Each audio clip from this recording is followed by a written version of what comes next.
Okay, I think we have critical mass, and so without further ado, so we are glad to have our CFPU seminar in the new slot today, and our speaker today will be Anna Maria, Dr. Anna Maria Taki. She's a postdoc at University of Oregon, and she's going to talk tell us about searching for dark matter substructure with astrometric peak lensing. Anna Maria, the floor is yours. Thank you, Jordan. Okay, and now let me share my slides. Just wait. Okay. Can you all see my screen and hear me clearly? Yep. Okay. Okay, because I won't be able to, see your reactions during the talk. It would be maybe sometimes when I'm, asking for a cross-check if you can hear me, it would be very, very helpful if someone could, respond verbally. Thank you. Okay. We can hear you. Okay, great. So hello everyone, and thank you for the invitation. It is a great pleasure to give the CFPU seminar and connect with the people at the center. Today, I will introduce a qualitatively new class of searches dedicated to the detection of galactic dark matter substructure. So once more, as I was saying, the first project where we made a proposal for several detection schemes for different types of dark matter substructure was in collaboration with Ken van Tilburg, who as of this fall holds a joint faculty appointment at NYU and the Center for Computational Astrophysics, and Neil Weiner at NYU, and the second project where we performed our local proper motion template analysis with the same collaborators, as well as Cristina Mondino, a graduate student at NYU during the time of completion of the project, and currently a postdoc at the Perimeter Institute. So as we all know, the precise nature of the constituents of the dark matter and their microphysical properties is unknown, though a great deal of information has been collected through the dark matter's irreducible coupling to gravity and its associated gravitational influence. In fact, a lot of what we do know for the dark matter originates from its gravitational effects on visible matter, and especially today, when there is a plethora of hypothetical sectors that predict different types of cosmologically stable particles, effects stemming from the dark matter's minimal coupling to gravity have become more central as they made us in our effort to narrow down this list of plausible dark matter candidates. And I'm sure I don't have to convince anyone here that gravitational only types of searches for the dark matter can act in a way complementary to the particle searches at accelerators and detectors or tabletop experiments. And by allowing us to adopt a model agnostic approach to first order, they enable us to explore a wider range of dark matter dynamics. And if perhaps down the road, this program of gravitational probes prove to be successful, we may be able to infer essential information about the fundamental nature and the cosmological origin of the dark matter and advance our understanding regarding its microphysical properties. So empirical evidence for the existence of dark matter on astrophysical and cosmological environments has been overwhelming, with a rather important body of evidence originating from its density fluctuations and their evolution as a function of time. The standard cosmological paradigm associated with cold dark matter and a cosmological constant predicts that the otherwise homogeneous primordial plasma featured small density perturbations like the tiny seeds we can see here in this simulation box that are also reflected on this pattern. Oops, I cannot progress to the next slide.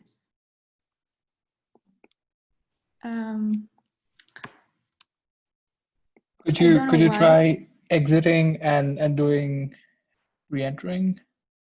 Sure.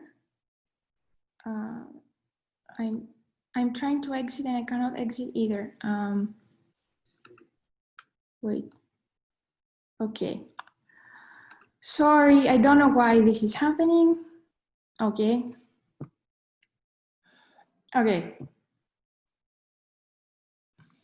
Let's see. Okay, so this pattern of tiny fluctuations is also reflected on this pattern of hot and cold spots in the temperature map of the cosmic microwave background.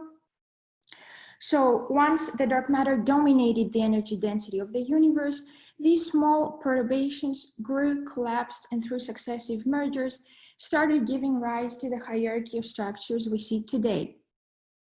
So from the first picture of a nearly uniform universe, we've arrived at this present day picture where we can already spot a sequence of highly nonlinear structures. And from this image provided by the Gaia Observatory, we can already resolve such structures like the denser Milky Way disk at the center or the Magellanic Clouds in the southern hemisphere, among others. But this is still not the complete story, since the concordance cosmological model also predicts that the dark matter is distributed in a nearly scale invariant way within a spectrum of halos and subhalos, some of which were too small to have had a significant star formation and are thus too dim for us to see. In fact, the more the halo mass decreases, the less likely it becomes for the halo to harbor star-forming conditions, making it increasingly more difficult for such dark structures to be directly observed. Nonetheless, such dark structures, devoid of stars and baryons even, precisely owing to this lack of baryonic feedback, can become the ideal testing ground for exploring further the microphysical properties of the dark matter. So here we just overlaid an artistic interpretation of how this distribution of dark structures could look like. And our aim is to unveil the presence of such dark structures populating the Milky Way halo through their astrometric signatures. And by now we know that it is not only new theoretical ideas that can propel the development of new techniques for dark matter detection, but especially nowadays when data are garnered abundantly by many terrestrial and astrophysical laboratories, new techniques for dark matter detection can be inspired by new data sets.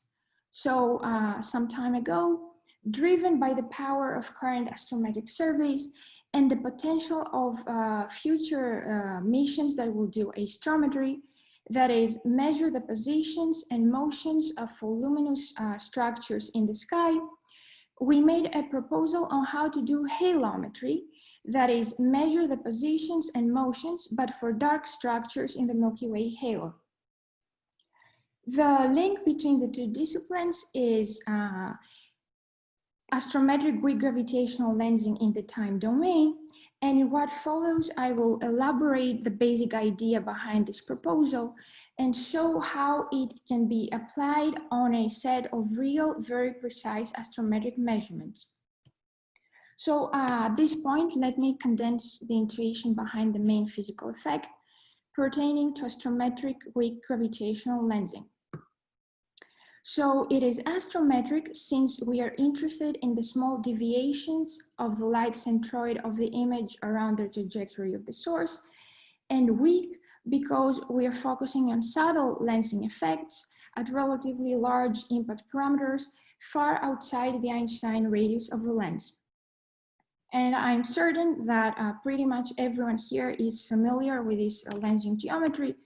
So you can see a lens, an extended lens configuration at a line of sight distance DL from the observer, bending the light path of the luminous source I at a line of sight distance DI at an impact parameter BIL. So the magnitude of the resulting angular displacement vector is proportional to the mass of the lens enclosed within the cylinder that has been oriented in parallel with the optical axis here, and inversely proportional to the impact parameter. So to get a rough estimate of the effect taking place between a typical Milky Way lens and a random luminous source in the galaxy, we can plug numbers into this formula. And if we do so for a cold dark matter subhalo of 1 million solar masses, whose physical size is approximately equal to the impact parameter set here at 100 per sec, then the magnitude of the angular deflection correction amounts to roughly 400 microseconds, a value which is in the ballpark of capabilities of current astrometric surveys.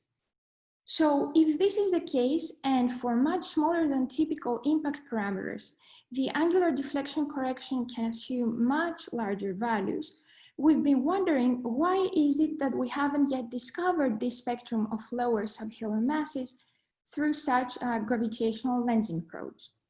Anna Maria, can I ask a question? A quick question. Sure. What's the typical Einstein radius of these scale little halos thing, subhalos? So it depends on. So you can calculate it. I said earlier that the physical radius is about 100 per sec. So for that, around that mass bin, that's the median value you can get. I see. According to the CDM predictions.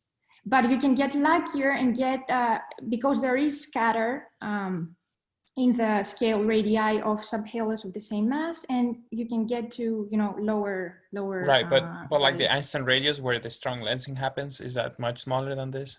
Yes. So like, or the parsecs or even smaller? I'm sorry? Of the order of parsecs or even smaller? I just want to get a sense of the hierarchies, but it's not that important. I'm not sure, but I would, since we are, treating a case of weak gravitational lensing, I would say it's much smaller. Okay. Right. Yeah. Thank you. So sure. The reason we haven't yet observed these lower subhalo masses through gravitational lensing is twofold. With the first problem posed by the fact that the original position of the luminous source on the celestial sphere is not a priori known. So no matter how large the angular deflection ends up being, the effect cannot be detected for a single source. But we should keep in mind that an extended lens can affect the motions of multiple luminous sources in a random stellar patch of the sky simultaneously. So in principle, its presence could induce shifts to the overall stellar density of sources, like in this case. But if all we have at our disposal is such a snapshot of the sky, the effect, even for a multitude of sources, cannot be detected because to first order it is static.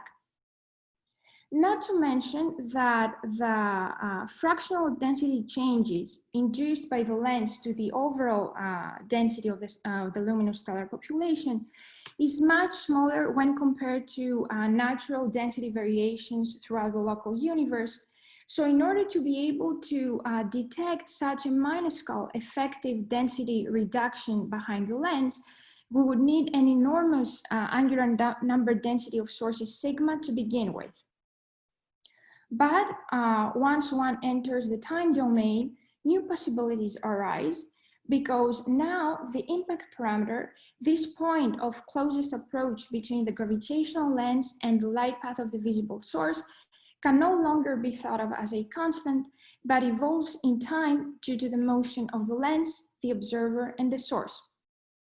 So instead of studying the corrections to the angular position of the sources due to the presence of the lens, we can take its instantaneous time derivative and instead focus on the corrections to the angular motions of the luminous sources.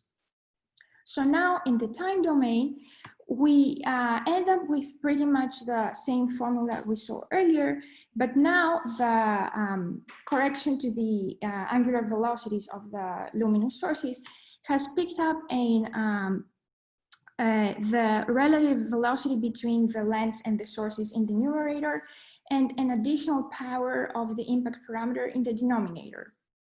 So for the same example of the subhalo we saw earlier, now the magnitude of the velocity correction is approximately equal to 10 to the minus 3 microseconds per year, a value a bit too small to be detected for any single one luminous source. On top of that, another problem is posed by the finite spatial extent of the lens that suppresses the lensing corrections for impact parameters that are smaller than the characteristic size of the lens. Though we can find the cure to both problems if we consider that behind a spatially extended lens, there might lie a potentially large number of luminous sources, and a sufficiently high number of sources can lead to correlated effects and high statistics in the motions of the stellar population that we can take advantage of.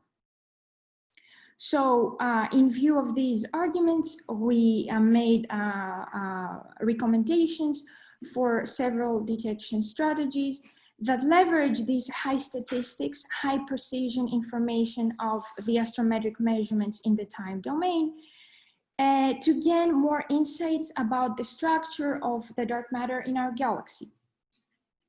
So here you can see some of the signal observables we proposed.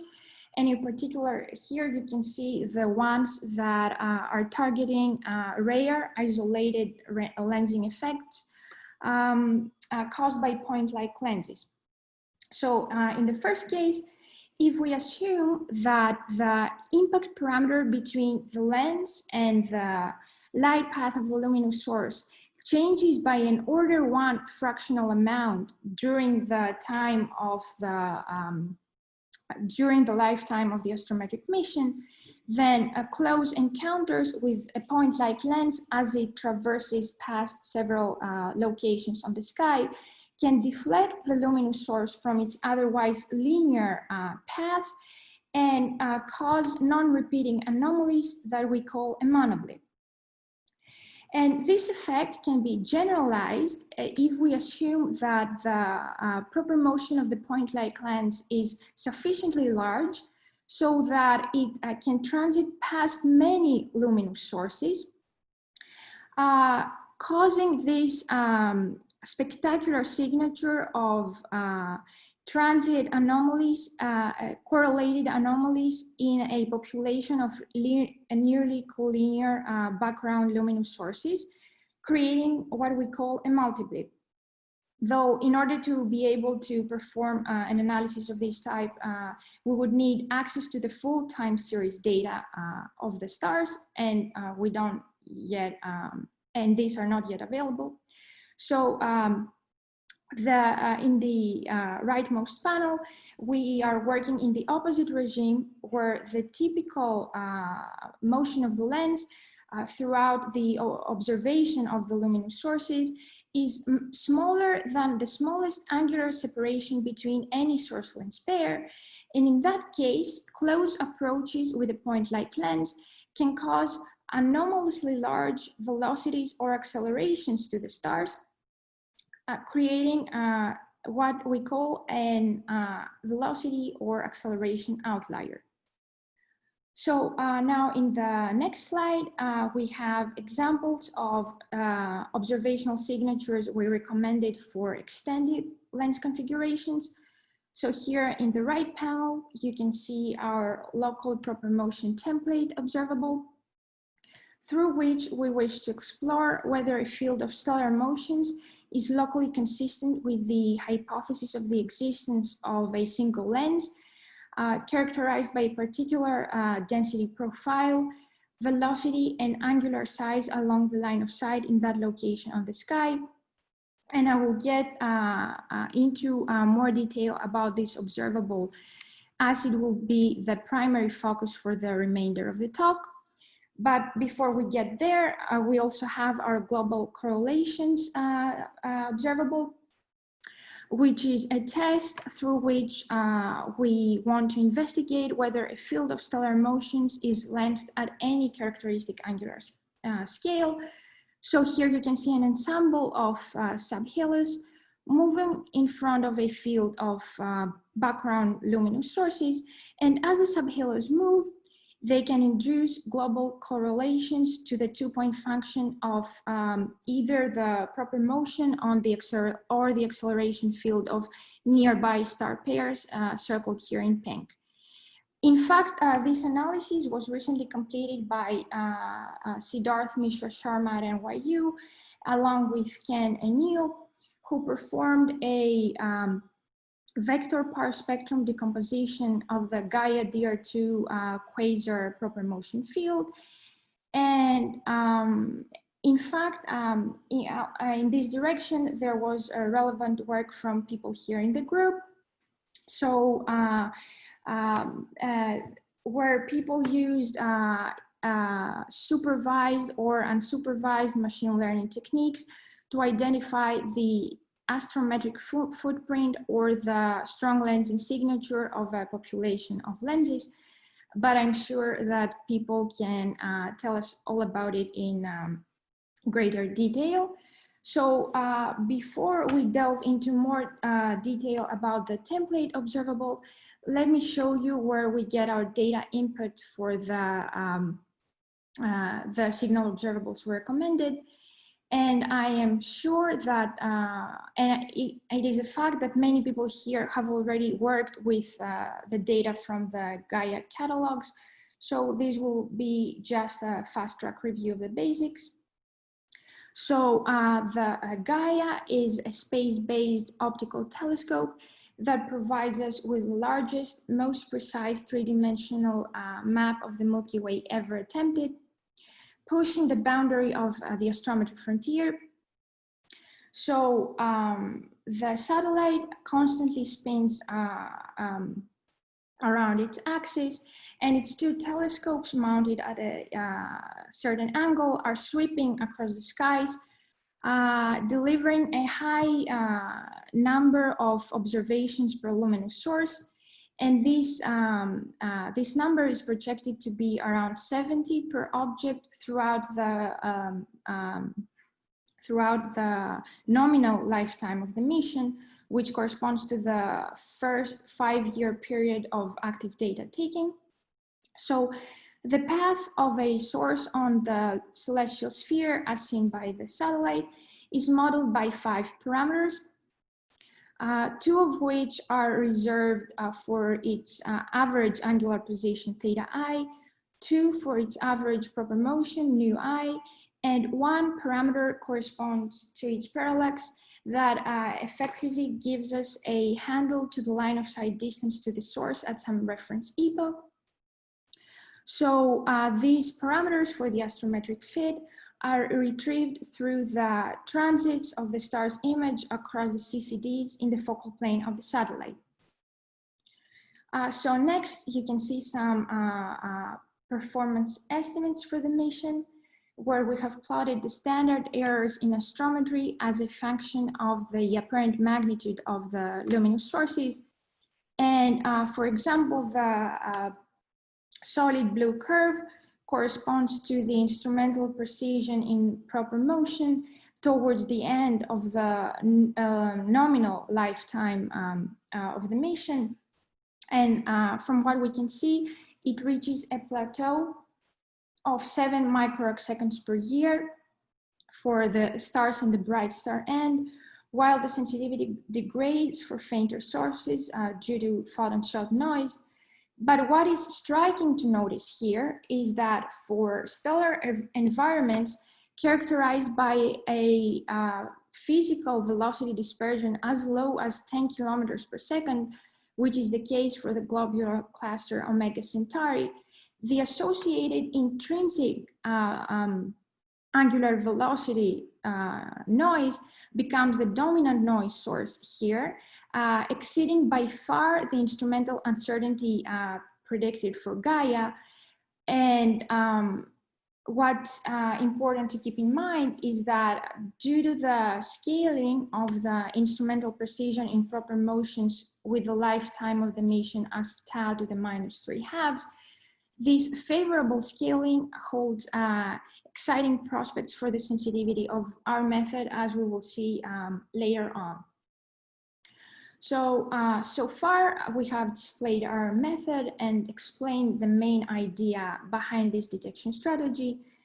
And in what follows, I will illustrate how we can actually use this method on a set of real astrometric data provided by the Gaia collaboration, turning the proposal we saw earlier for the template signal observable into an actual data analysis. So here on the right, you can see a dark matter subhalo moving upwards.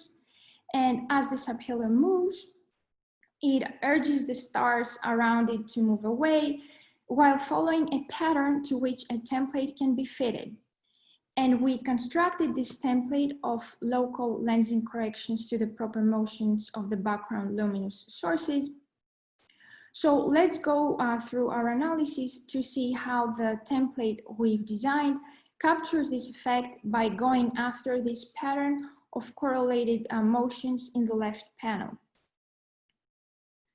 So the question we are interested to answer is whether there is a lens at a tentative position on the sky, theta t, with an angular size beta t moving in a direction vt. And in order to address this question, we introduce here the local test statistic tau that computes the overlap between the velocity field of the background luminous sources and a velocity profile predicted for a tentative lens with a certain angular position on the sky, particular angular scale, and effective velocity direction. So what this means in practice is that we sum over all the properly weighted proper motions of the stars, mu I, that is, after we have weighted them by the average inverse variance in their proper motions, sigma mu I, and then we take these weighted two-dimensional stellar velocities and we dot them into this template vector mu tilde, which is a matched filter to the lens-induced correlated shifts to the angular velocities of the background luminous sources, and which is responsible for this dipole-like pattern that dictates the stellar motions for angular separations that are between the source and the lens that are larger than the characteristic size of the lens beta L. So here at the bottom, you can see the two components of this angular velocity distortion pattern decomposed here in the right ascension and declination directions for a lens characterized by an exponentially truncated NFW density profile and moves to the right along the right ascension direction. So now we have identified that the primary lensing signature for a lens of mass ml and characteristic size RL is a distortion in the angular velocities of the background luminous sources with a magnitude equal to the prefactor you can see here in the second expression, a quantity that exhibits a clear dependence on the characteristic properties of the lens, that is its mass, its physical radius, and its effective velocity, times the shape of the signal, that is this spatial pattern encapsulated by our template vector mu tilde, as we saw in the previous slide. So if we now assume that there is a lens whose parameters are perfectly matched to the parameters of the template we've designed, that is, if the template shares the same location, has the same angular size, and moves along the same direction as the lens, then the tau test statistic is expected to evaluate to this quantity whose magnitude is equal to the expected lens-induced correction to the angular velocities of the stars, times a normalization factor n squared, which is defined in such a way to ensure a unit variance in the normalized test statistic if the stellar motions are regarded as Gaussian random variables.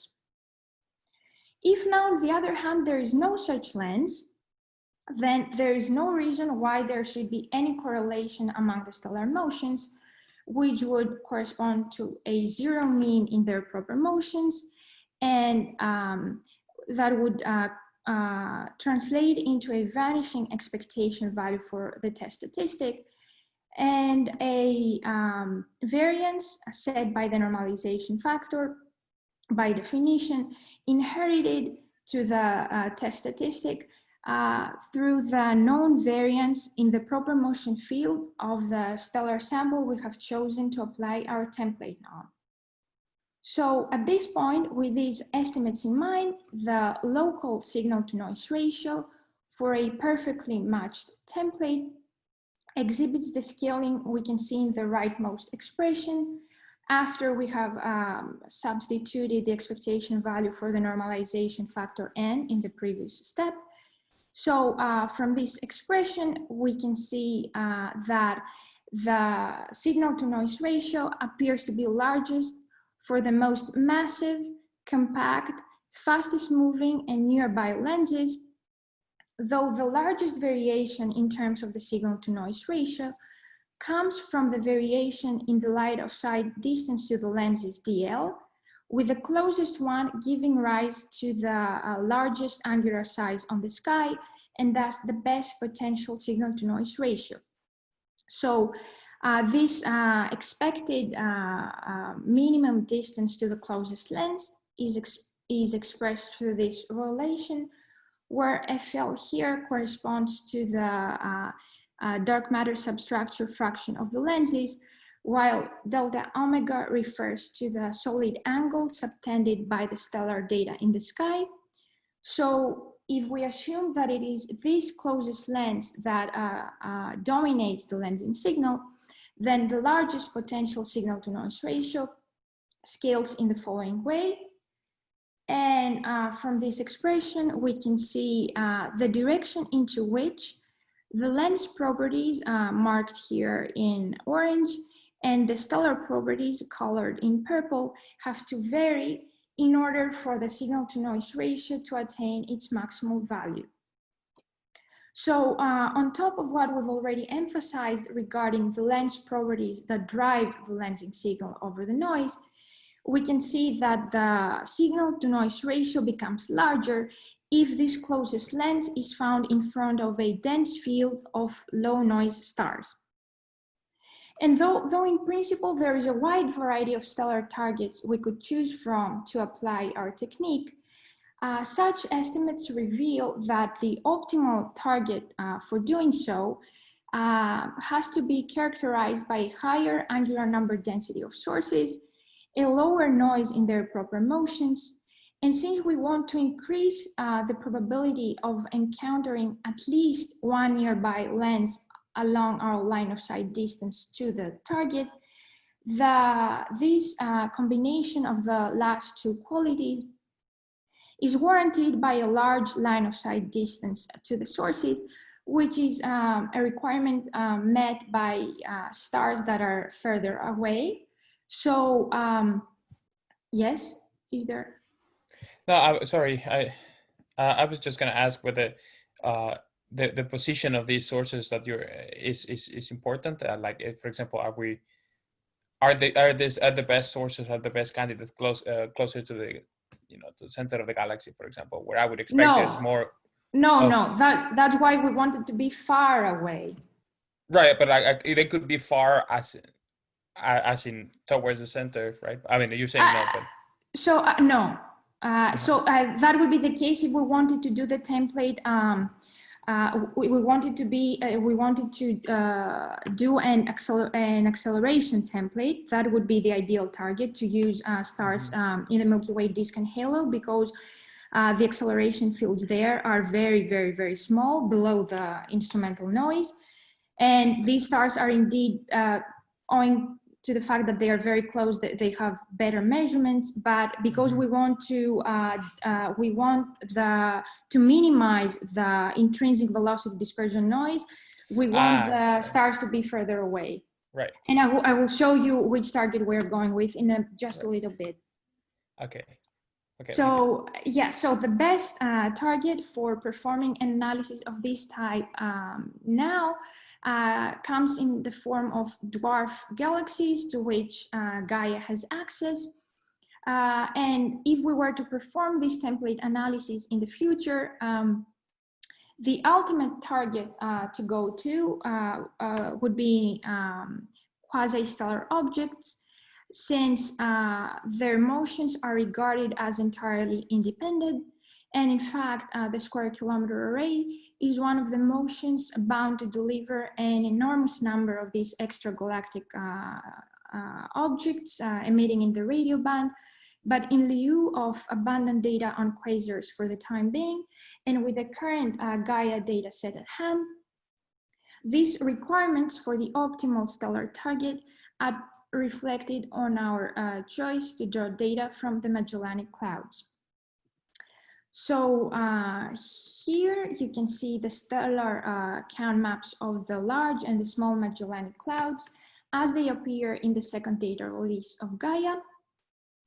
So on the left, we can see a collection of almost 14 million stars we selected from a 10-degree side length square degree on the large Magellanic Cloud at a line of sight distance of 50 kiloparsec away. And on the right, we can see the number density distribution of roughly 2 million stars we queried from the small Magellanic Cloud in a slightly smaller square grid of 8 by 8 degrees squared area at a position of 60 kiloparsec away. But before we are actually able to go through with our analysis and apply our template on the plane of the data, we needed to address all systematic uncertainties whose potential contribution to the proper motions of the stars could be misconstrued as a lensing signal. So here you can see the distribution of the average stellar motions of the stars in the LMC in the array and deck directions. And by looking at them, we cannot help but notice this persistent, coherent rotational trend associated with large gravitationally bound systems like the clouds themselves. So one of our first priorities was to model this behavior and subtract it. And in order to do so, we defined an average proper motion field smoothed over through the application of a Gaussian distance kernel of 0.1 degree in radius. And we subsequently subtracted this smooth proper motion field from local proper motion fields we defined in pixelated areas in square pixels of 0.05 degrees in size to get rid of this systematic offset. And we also removed high velocity stars that were unbound to the clouds and whose proper motion was at more than 3 sigma tension with a 0 mean in the proper motions of the sample to avoid contamination from such velocity outliers. So after we performed these procedures iteratively, we arrived at this matched cleaner sample where now we can see that the average proper motion in both array and deck direction are consistent with 0. So here in this plot, you can see the variance in the stellar motions as a function of the stellar brightness. And this is after the processing of the raw data has taken place, so it concerns the cleaned stellar proper motions. So the green curves correspond to the formal uncertainty in the proper motions reported by the Gaia collaboration, while in blue we have plotted the mean observed effective proper motion error. And we can see that for the vast majority of sources, these measured variance in the proper motions in blue exceeds the instrumental uncertainty reported by the Gaia team, with a discrepancy arising partly due to the intrinsic angular velocity dispersion noise that accompanies the stars in the Large and the Small Magellanic Cloud, as we saw earlier in the performance estimates for the mission that we have plotted here in gray.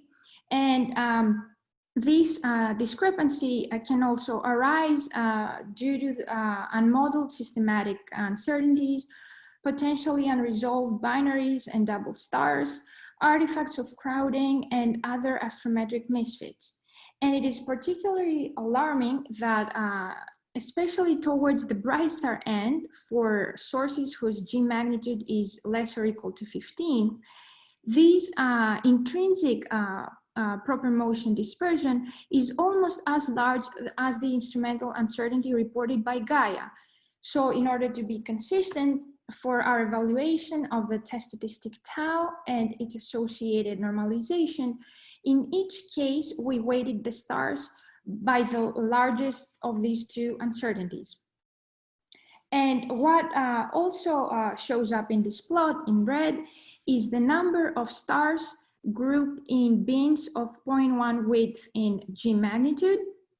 So given the relevant figure of merit that we saw earlier for the signal to noise ratio for a perfectly matched template, we isolated this term that pertaining to the stellar properties, which is proportional to the number of stars within a G magnitude bin, and divided by the variance in the proper motions of that stellar sample in the way we explained just now.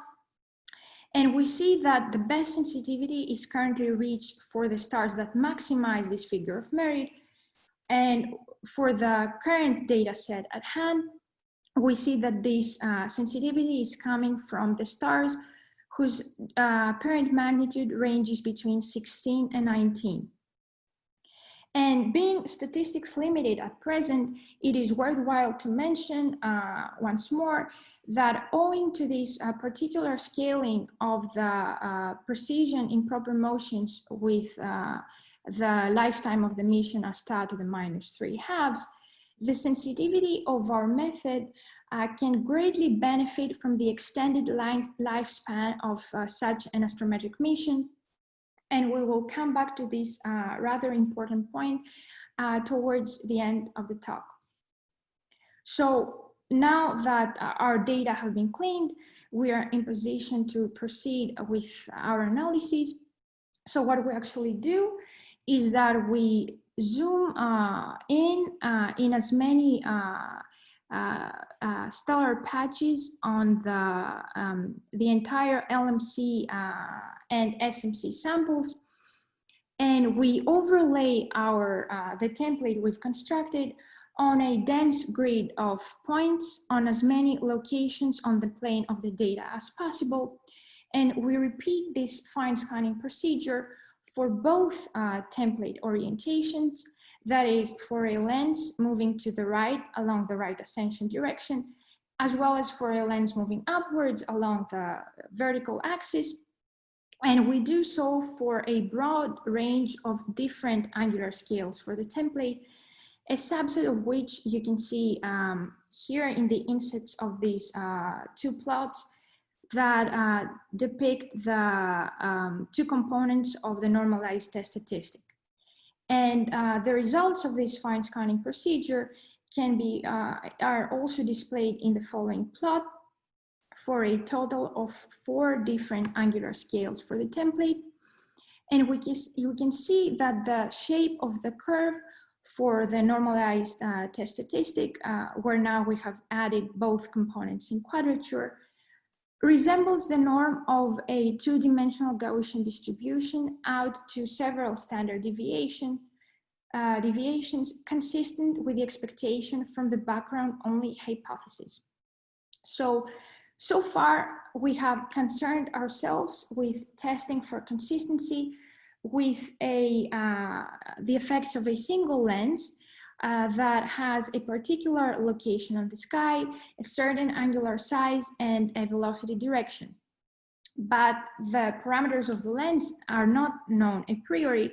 So now we would like to address the global question of how would the stellar motions across a certain patch of the sky be distorted in the presence of a population of foreground lenses of mass ML, size RL, that constitute a fraction of FL of the dark matter density, and that are spatially distributed across the Milky Way in the same way as the galactic dark matter halo, assuming a fiducial NFW profile, while their transverse velocity distribution is expressed through a Maxwell-Boltzmann function, where here V0 corresponds to the preferred velocity direction in the observer's reference frame, and sigma V corresponds to the proper motion dispersion.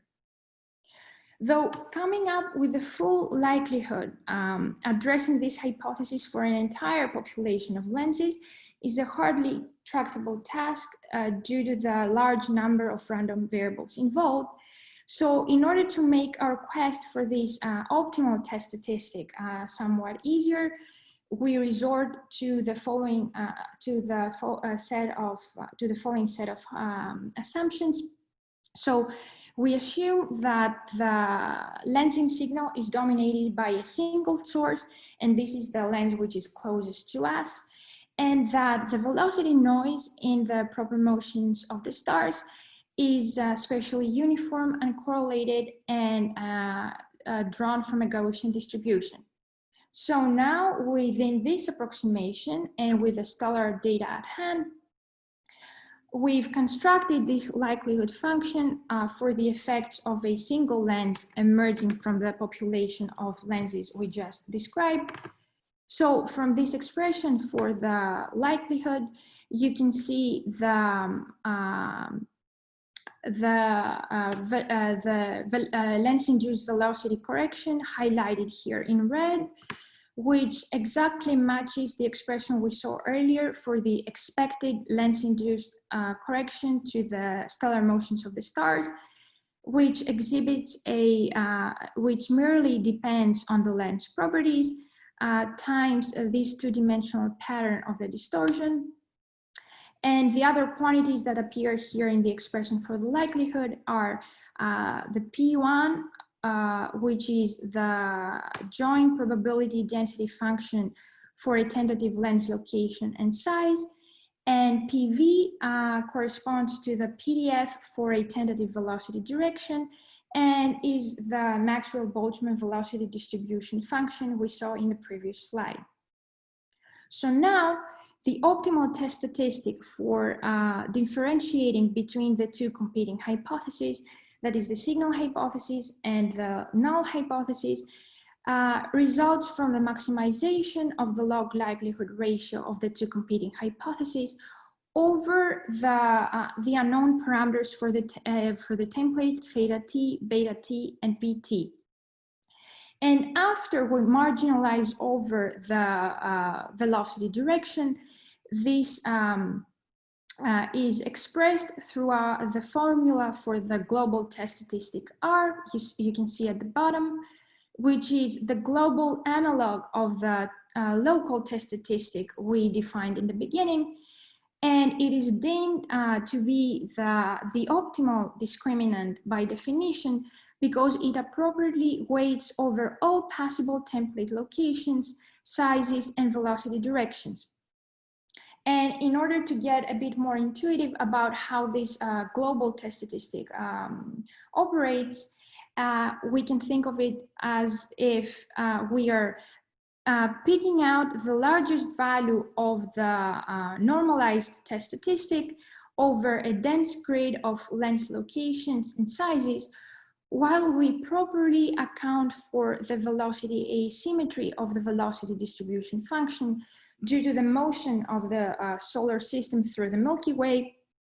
And we also take into account variations in the normalization N, as well as priors on the three-dimensional location of the lenses.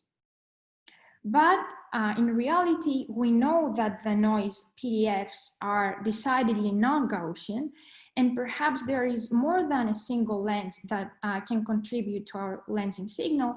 So our assumptions essentially break down. And in order to test for this signal hypothesis, we need to compute the global test statistic R we just defined over the data and contrast it with the evaluation of the global test statistic R over a suite of simulations under the signal hypothesis. So to that end, we generated a mock data sample and created a minimum of 100 simulations for every parameter space point in the 3D space of lens mass, lens radius, and fractional abundance. And we subsequently injected each of these simulations with a lensing signal along with stochastic data-driven noise. And we eventually filtered this suite of simulations through the exact same processing and data analysis pipeline as the data. So this whole process yields a distribution of R values for the simulated data as well as the actual data. So at the event where no evidence of this lensing effect would be seen, which is actually the case, we needed to establish a limit setting strategy. So to test, to set constraints, we, from each simulation for the parameter space points we tested, we were selecting the highest value of the global test statistic, and we were comparing it against its corresponding value over the data. So if for 90% of the simulations, they exhibit the highest value of R that is larger than the observed one for any parameter space point, this parameter space point would be excluded at 90% confidence level. So here you can see the distribution of the stellar motions in array and deck direction, both for the Gaia data in the first row and the synthetic data in the second row. And in the first case of the actual data, there is, in the absence of a lens, we see that there is absolutely no reason why there should be any correlation between the stellar motions and any chosen pattern. While in the second case, where you have injected this simulated data with the lensing signal, along with stochastic data-driven noise, we see that the stellar motions in this case closely trace the pattern captured by our template, and they exhibit a high degree of agreement with this dipole pattern. In a similar fashion, in this case, we can see the evaluated tau test statistic for both the array and deck direction, again for the pure clean data in the first row, and the simulated data at the bottom. And again, in the first case, no matter what the orientation of the template is, we see that if there is no lens, then there is no sign of a statistically significant value of tau in any of the two directions. While in the second case, where we have injected a lens of 100 million solar masses of 1 parsec in size that moves with a speed of 10⁻³ c to the right along the right ascension direction, when the orientation of the template is aligned with the lens, then we see clear signs of a large value of tau in the same direction along which the lens is moving, while our template is not picking out anything in the other direction as expected. So here you can see the results of our analysis for the combined LMC and SMC dataset, plotted here over the plane of lens mass in the horizontal axis and lens fractional abundance in the vertical axis for a total of 3 different radii for the lenses. And we can see that with the current data set at hand, we are able to constrain a substructure fraction of about 5 with the best sensitivity currently reached for lenses whose mass ranges between 10 to the 7 and 10 to the 8 solar masses. And the fact that these limits do not yet reach subunity fractions means that our analysis cannot yet rule out the hypothesis of a subcomponent of dark matter being formed out of compact subhalos, though it does rule out a relative overdensity of such subhalos in the area of the sky that eclipses the Magellanic Clouds. Though what's very important to highlight here, as we did earlier, is that owing to this scaling of the precision in proper motions with time, the substructure fraction for a unit signal to noise ratio scales with the lifetime of the mission as tau to the minus 9 halves, which means that this particular scaling behavior over time implies that since the precision of current and planned astrometric surveys is steadily driven down to the microarcsecond level, then we will be able to probe a much smaller substructure fraction, shifting these limits down up to 3 orders of magnitude with with data from future data releases. And here you can see projections of how well we think our template observable can do with data from upcoming data releases. And we are particularly, we are anticipating to gain access to the quasar measurements of the planned square kilometer array survey, because then we will be able to probe more traditional, fluffier subhalos predicted in simulations of CDM-like cosmological scenarios, as this solid gray curve here corresponds to the standard median subhalo relation in a lambda CDM cosmology, connecting the subhalo mass with its size. So, and we are particularly excited because the early DR3 data set will be released by Gaia in December, spanning a period of 34 months of observations, as opposed to the 22 months of the current DR2 data set.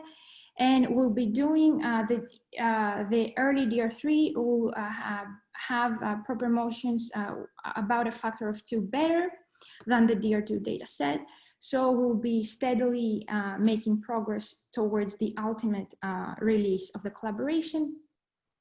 So to conclude, modern astrometric surveys offer unprecedented positional precision, along with a leap in the number of cataloged observations. And we hope that astrometry will pave the way for halometry through weak gravitational lensing in the time domain to map out the spectrum, location, and kinematics of dark structures populating the galaxy. So here we presented the first results on galactic dark matter substructure, employing our template analysis, which holds exciting promise for constraining the substructure fraction to a much greater extent in the near future. And we believe that the time is now for exploring such astrophysical probes of gravitational effects further, and pursuing similar spirited types of analysis. Thank you.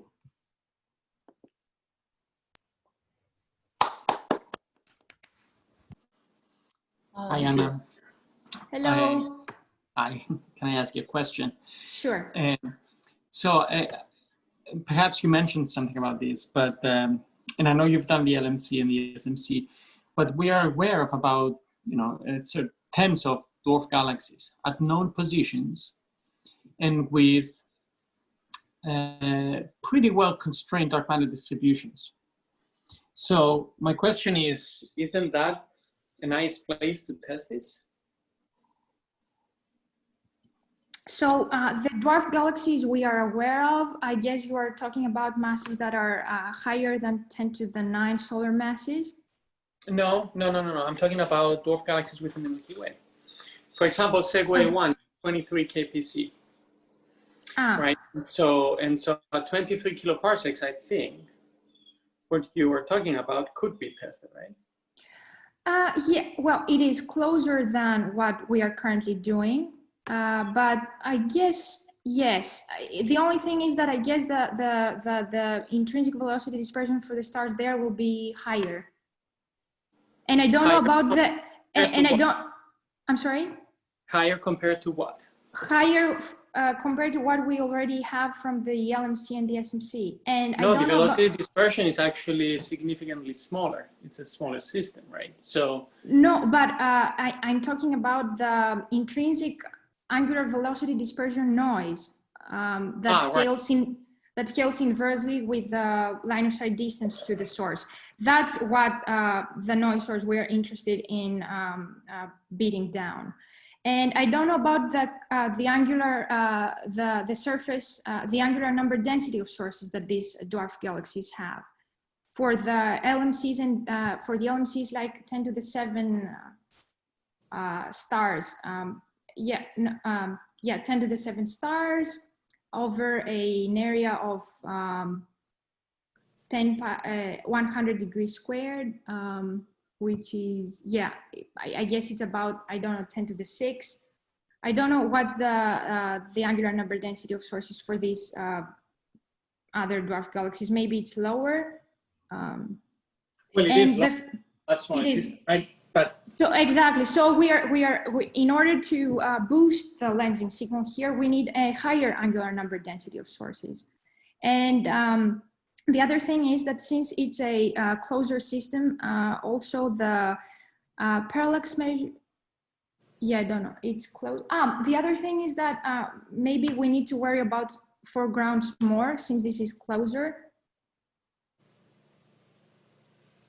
Well, and by having the stellar target as further away as possible, also we increase, this volume of and essentially the probability of encountering one like more dark matter lenses. That's another handle. But you could very well use the dwarf at 23 kpc as the lens. Okay. You mean, okay. I see what you're saying. Okay. So it doesn't matter the fact Segway 1 doesn't have stars, right? It has you're saying to use it as a lens to lens the stars or the quasars that are behind it. I see. Well, the quasars are still at a very low concentration for us. They are like I think 556,000 or something, which is pretty low for this type of analysis. It's good for the correlations that Sid and Ken and Neil did, but it's not good enough for the template yet. So I remember that at some point we tried something similar to be able to do such a test, to be able to infer the mass of the stellar system we were using as a foreground lens. There were some complications with that. But what I'm trying to say is that for example, these nearby dwarf galaxies, their dark matter distribution is pretty well constrained. We know that from stellar kinematics. Okay, and so in some ways you have much more information about the lens than anything else, than any other system, right?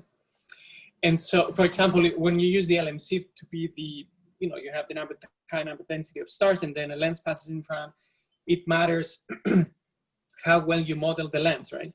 In the case of these dwarfs, we have a pretty good handle on the density distribution of how dark matter is distributed in this. And so I think they can serve as a good test of the whole idea. Sure. Anyway, I don't want to monopolize this, somebody else. No, it's an interesting thing that, and I remember at some point we tried that out before ending up with the current analysis. It didn't work for some reason. We didn't use this particular dwarf galaxy you're referring to. We used another one. As I told you, we wanted to do a cross check and be able to infer, the lens properties, the mass of the. Yeah, but it didn't quite work out the way we were hoping for. Yeah. Okay. But it's definitely something that we were thinking about as well. Good, thank you. Are there any other questions? I have a stupid question about your limit. So the set limit slide that will show your current limit with what you get. I think. Do you want me to go back to the slide? Yeah, if you could show the. Wait. Yeah, it's there. Yeah. Maybe but you see my screen, and I see all of you here, and I'm blocking the. I don't know. I guess. Yeah, I'm still sharing my screen. Yeah, you're still sharing screen, so don't worry. So I think I missed what you said. Okay, so it seems that just it's fine. Okay, it's a very cool method. But of course, given the current, it's limited by statistics. So you're saying currently, basically, try and just understand it's not constraining at all because this FL is larger than 1. Sure. So okay, this whole exercise here works as a proof of content that this method can work. And in fact, if we turn to the 50% confidence level limits, we can see that we are getting we can constrain an order 1 fractional abundance.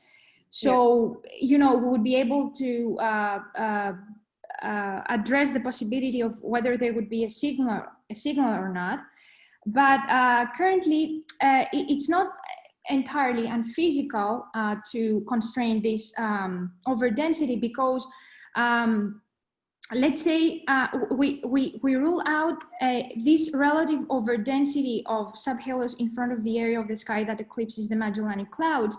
And there is prediction for such an overdensity by simulations of Milky Way-like halos that contain LMC analogs, and also by observations of LMC-associated satellites in Gaia and the Dark Energy Survey. So, and it is reasonable to believe that such an overdensity would be there because of the formation of the clouds in that area of the sky in the first place. So we exclude that. Which was still a viable, option given the simulations I told you and the observations. Oh, sorry. Do you mean like this LF? I should understand this FL as local, defined locally, like this? Sorry. What I'm trying to say? Yeah, it's the it's the substructure of the lenses contained within the total dark matter density. Though our target is to go to value significantly below unity to be able to constrain, subcomponents. So okay. So for a projection, you seem to fix FL equals 1 and then say what's so if I just giving is there for a given MRL is there what's a fraction eventually that could be what's a projection for DR3 for instance, do you know? Yeah, you can see it here, right? Yeah. So DR3 is this part of the plot. Yeah. So let's say we have a mass of 10 to the 5 solar masses and of size of No, because here we are, you mean the projection for the, no, because here we have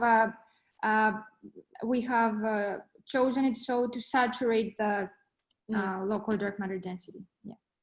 So this is just a projection. But we will be able to do better. And I think with the early DR3, we will be able to constrain order 1 fractional abundances, given that we have this improvement of a factor of 2 in the proper motions.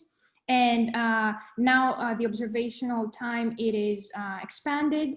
So we expect for the systematics to be improved and also to have better statistics, more stars with better measurements added to the sample. And so we expect that once the ultimate data release is out, which will span an observational time of roughly 10 years, then we will be able to constrain the substructure fraction for compact objects down to the 10 to the -3, and we'll be able to constrain more extended or lighter candidate lenses for an order 1 fractional abundance. So our aim is to do both, to go to lower values for the fractional abundance and be able to constrain, more traditional CDM-like halos. And the other thing is that besides Gaia and SKA, which is I think well along its way, there is also the panchromatic Hubble Andromeda Treasury that measures stars in the stellar disk of the Andromeda galaxy. And they have measurements for 120 million stars currently, which is like roughly a third of the total number of stars in Andromeda. And they achieve a value of 1 milliarc second per year in astrometric precision. So we want to get our hands, to that data set, and we'll be able to constrain order 1 fractional abundances for subhalos of 1 million in solar mass and 0.1 in parsec size. So that's one of our the steps we're thinking of taking further in this whole endeavor. Thanks. Thank you. Any more questions? Right, so I think unless someone has any questions, I'll close the session. Anna Maria, do you have anything more to say? I think we should say, let's all thank Anna Maria for the great talk. Yes, of course, yes. Whoever wants to leave, it's running a little bit late, so people have other things to do. So whoever wants to leave, feel free to leave, and whoever wants to stay chat a little bit longer, feel free to chat a bit longer. Sure, sounds good. So let's thank Anna Maria again. Thank you for a great talk. Thank you for having me.